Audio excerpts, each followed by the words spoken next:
At what point does venting become complaining? This is a genuine question I would love to know because I would love to unnormalize friendships that are based on venting.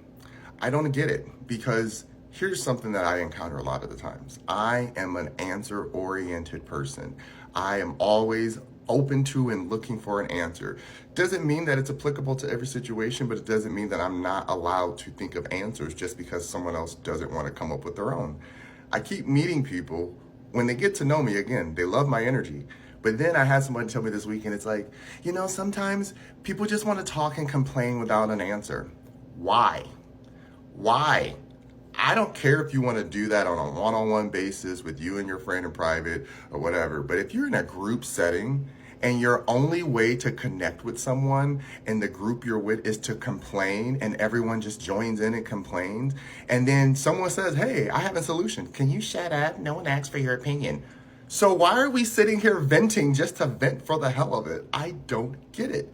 Because in my mind, here's what happens. If you want to vent, we all need to get stuff out. I get it. But if day one, we're venting, day two, we're venting, day three, we're venting, day four, we're venting, day five, and you're just venting for a whole month about the same topic, but there's no resolution, there's no change, there's no ability to try to step up, speak up, change, nothing. You're just complaining just to complain to the point that it becomes your persona. I don't want those type of friendships. I'm okay with letting people go. I think a lot of people, again, when they start meeting friends, they either do two things. They trauma bond right away because they, oh my God, you're hurting, I'm hurting. Yay, let's hurt together. Or they literally treat each other like enemies until they can figure out like if this person is good for them. So they're like putting them through the trust ringers and like, can I trust this person? Can I trust this person? Which is healthy. That's normal because you want to make sure that you're around people who actually are going to be emotionally available for you. So that's the part where I understand when venting is important. You want to hold space for your friends and let them just get it off their chest. And, they don't really need an answer. It's an emotional hug per se, right? I'm okay with that. But if every time we talk, you're complaining, or you say venting, but to me it sounds like complaining, and no one around you is giving you any advice, but you're still complaining, and you sound like you want an answer, but you're not really asking for one, I am going to say something. Period. I'm going to say something because it drives me nuts when adults sit around and compare their pain, but no one wants to resolve it. What does that do for you? Like, really, what does it do for you? I don't get it. I might sound like I'm being condescending, but it is so frustrating when you keep meeting people that seem genuinely open to just being what I call normal, which is like just talking about anything that comes to mind without people limiting you or making you feel like you can't say what you want to say, right? If I meet people and they're like, you talk too deep, instantly I don't want to talk to those people. I know I'm a deep talker, but for them to say I talk too deep is them trying to shut me up. And so instantly, I'm not going to feel welcome in that group because they're always going to be thinking, oh, here comes Ja with all his deep conversation that no one wants to comprehend right now. We just want it to be light and easy and breezy. That's fine. Do that. Don't invite me if you know that you don't want me there and I'm the kind of friend that's going to give you your truth right in front of you and you don't like it, right? Don't interact with me if you don't want the truth. I tell people this. I am not offended when people don't want to hang out with me all the time. I'm not offended when people don't want to talk to me all the time. I'm offended when I do finally hang out with someone and then they act brand new to the topic of me. And when I say, well, here's the solution, I didn't ask for your solution. So why are you talking to me? Go talk to somebody else who's vamped and easy and don't want to think about nothing except just sitting there and letting life happen to them. Again, I understand that things don't always have to be processed in a deep manner, but I do want my friendships and the relationships that I have to feel like, listen, if I keep coming to you with the same issue, you're going to want to help me. I want that from friends. Like if I am seriously emotionally struggling, I want my friends to say, hey, it seems like you've been dealing with this for a while. Maybe you need to go find some extra help, or maybe you should try this. And I can be like, you know what, maybe you're right. Let me try that because I have been venting about this for so long that now it's complaining. Versus you just have friends where blah, blah, blah, blah, blah, complain, complain, complain. Yeah, well, yeah, I know. Yeah, that's how it is, right? Complain, complain, complain, complain, complain. Yeah, yeah. And now you have a friendship based on complaints. And this person thinks that they can come emotionally dump everything on you anytime they want. And then one day when you snap and say, I'm not okay with this, what's the problem? Oh my gosh, why are you being so emotional? I've always come to you like this before. Exactly.